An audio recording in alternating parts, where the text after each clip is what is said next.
Welcome back, everyone, to the Risk Intel podcast, powered by SRA Watchtower, where we share risk intelligence with experts from across the banking industry. I'm your host, Ed Vincent, CEO at SRA Watchtower.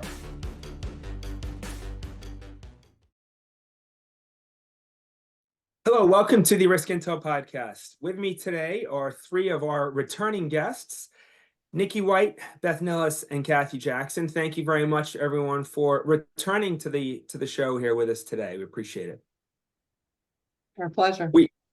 We have talked about hidden factories with each of you in prior episodes, and so today we're going to pick up on those prior conversations and try and go one step further and quantify the cost of those hidden factories. So each of you shared with us some examples in our prior conversations. I'm going to pull those back up here and see if we can go to take that next step and help understand the cost of these institutions running these hidden factories. So Cathy, we talked about mitigating the risk of simply layering in activities when you seek to eliminate a hidden factory. And you talked about the pre and post activities that would increase the likelihood of realizing the intended efficiencies if you're trying to mitigate one of these hidden factories. You talked about getting stakeholders to the table beforehand, getting buy-in from everyone before embarking on the project, and then subsequently updating procedures and conducting check-ins and monitoring behavior to ensure the software is truly demised and the behavior actually changes after you take a step to mitigate a hidden factory. So with that as a backdrop, can you share with us an example that illustrates where perhaps layering occurred and where we may quantify the impact of this layering? Absolutely. It happened with the implementation of wire transfer software, an opportunity to interface with the Fed and with our general ledger and with our client accounts. And so we grab onto this, and it's a great thing. Everybody's on board. This is a great way to create some efficiencies. It's taking out entries. It's taking out so many things that we're doing. And the efficiencies were so great, we continued to look for other ways to become efficient. And so it's like, okay, then let's no longer talk to clients ourselves. Our branch people are just kind of sitting around out there. Let them take the incoming, the requests for outgoing wires. And so great idea. However, we forgot that the system could also decentralize the wire function, and those folks could go right into the system and enter those wires. The entries would happen, the logs would be created, and life would be good. And so what we did was we said, okay, branches take the wire transfer request. And so clients are coming in, they are filling out forms, they are scanning forms to a centralized email box, and how the wire people are monitoring the email box. They're making sure they get them all in. Those folks out there are creating a log of the wires and sending that log over. And after maybe the fifth time of being out of balance to that log and having to check 12 branches, somebody went, uh-oh, isn't there a way for the system to do this? Yeah.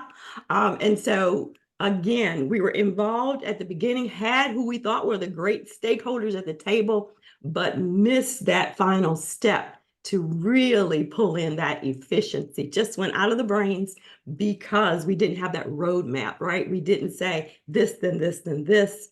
And so by the time we looked at it, those people in the branches were probably spending an additional 4 hours a week.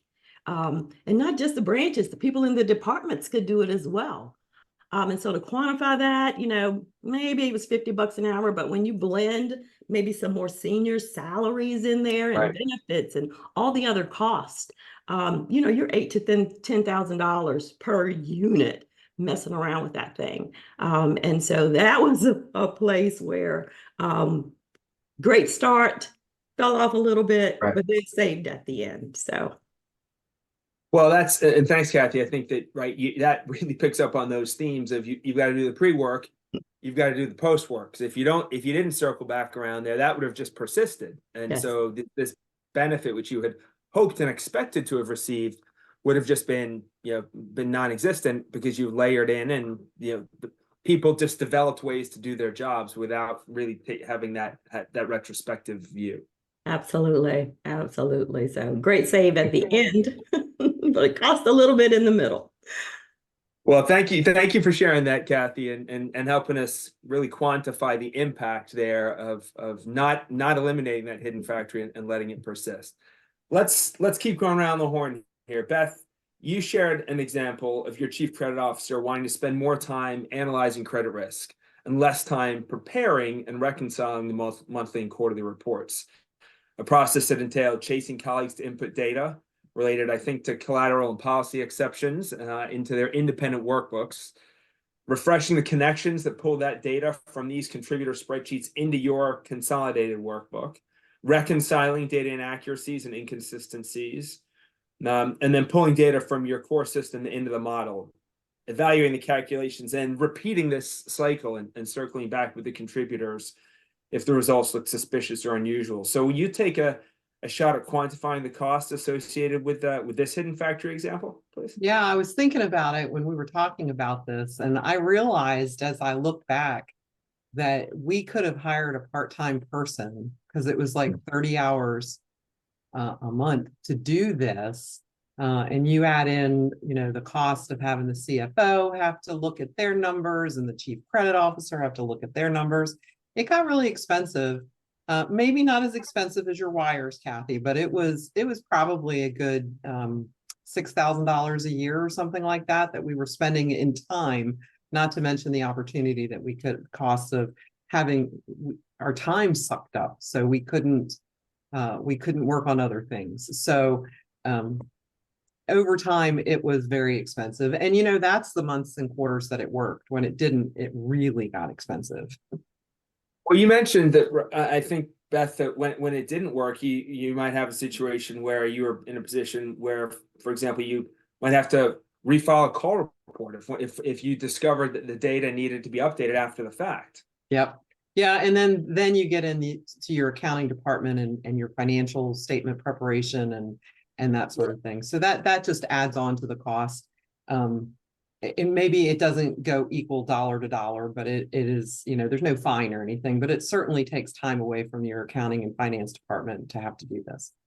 Yeah, and then there's a question of credibility with regulators or investors or stakeholders, right? So that's when you really start thinking about the cost of the hidden factory. These things just add on and add on and add on. I think the other interesting theme you mentioned there, Beth, was the idea of the opportunity cost, right? So there might be a hard dollar cost of your time, but then there is the fact that, right, is that really where you want your CFO spending her or his time on that type of activity?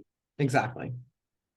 So thanks, Beth. Niki, let's bring it to you to close the loop here, and let's return to your affectionately named socks in a box experience, right? When you unearthed all the steps associated with the annual review and updating of your bank Sarbanes-Oxley controls. So, well, ultimately, your canvassing the organization, interestingly, led to what sounded like pretty valuable conversations, which reinforced strategy and risk as two sides of the same coin. You encountered an expensive hidden factory along the way to getting to those productive conversations, right? I think you identified a dozen or so functional leaders that you needed to brief on the project. And then each of those functional teams dove more deeply into their current practices. And then finally, you circled back and debriefed with your functional leaders to achieve a final sign-off on those wonderful paper attestations, which lived in the manila folders in the banker's box beneath your desk. So let's look beyond the risks associated with that manual practice for a minute, and let's instead concentrate on the cost to administer this hidden factory. How would you quantify this? When I think about it, Cathy's example and Beth's example lived inside my box. These were each controls and processes that we had to have those conversations with the respective individuals at the financial institution where I was. So in addition to me launching those conversations and getting those attestations, there were probably about 12 other people between C-suite individuals, third line people, and sometimes I would go to the C-suite person. The C-suite person would then go to the third line individual.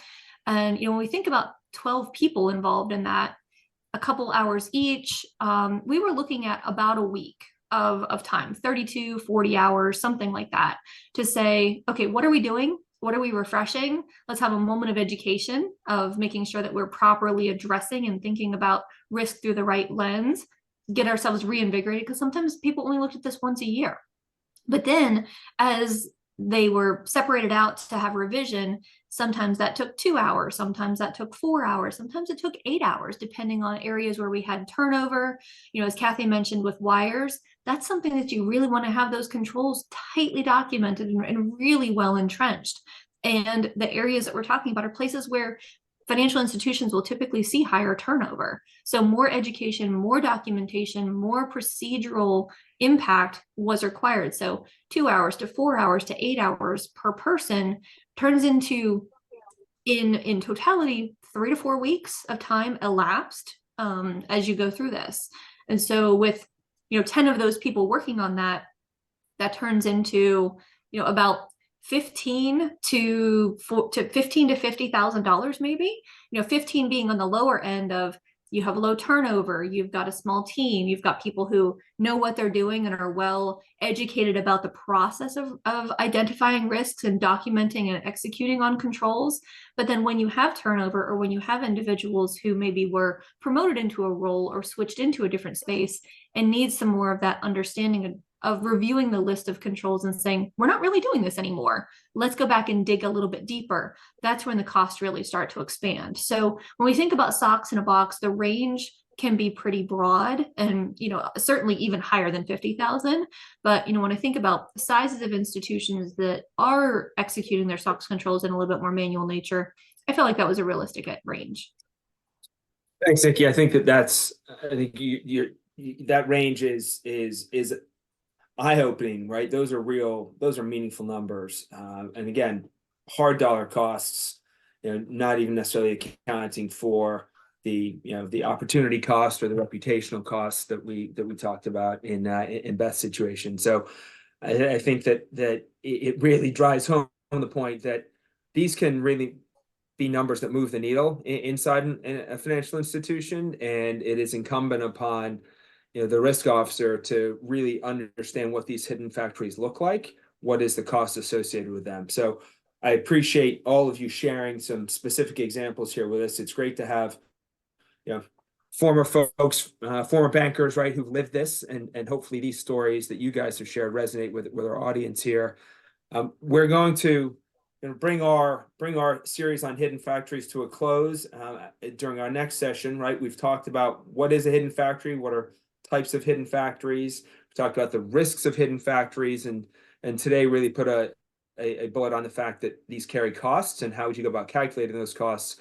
Our last episode, which is I think the last piece to making the business case, is how do you unearth these? What are some of the diagnostic questions that you would ask and that you would use to ferret out where are hidden factories and what do they look like inside your organization? So we'll have that as our final closing episode during our next session. Cathy, Beth, Niki, thank you very much for helping us quantify the cost of hidden factories in today's conversation. We appreciate it. Thanks, Ed.